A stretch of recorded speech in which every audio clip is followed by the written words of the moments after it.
بسم الله الرحمن الرحيم. طلبة الصف الثاني الثانوي، بعد ما اتعلمنا إيجاد قيمة المتسلسلة في الصورة المقالية، لو أنا عايز أستخدم الآلة الحاسبة بسرعة كده عندي نوعين: متسلسلة حسابية ومتسلسلة هندسية. وهنبدأ بالمتسلسلة الهندسية اللانهائية.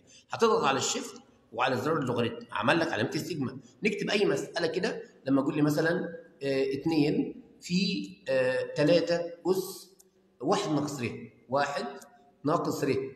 الريت انت عارف اللي هي مكان الاكس هنعملها الفا اكس. وبعدين كده انا كتبت ايه؟ كتبت متسلسله لما كانت الريت هندسيه لا نهائيه، لما كانت الريت بتساوي 1 الى ما لا نهايه. تظبط معاك الما لا نهايه. طبعا الما لا نهايه اكبر من اي عدد حقيقي ممكن تتخيله. حط مثلا ب 150، تظبط جو مع ال 150.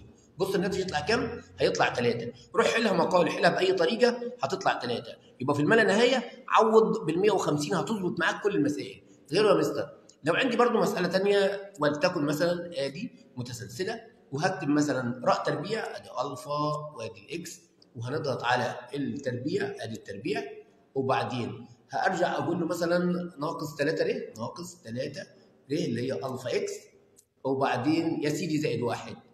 وبعدين طب حدود بتاعت المتسلسلة من راء بتساوي 1 مثلا الى 15. قول الناتج كام؟ هيطلع معاك 805.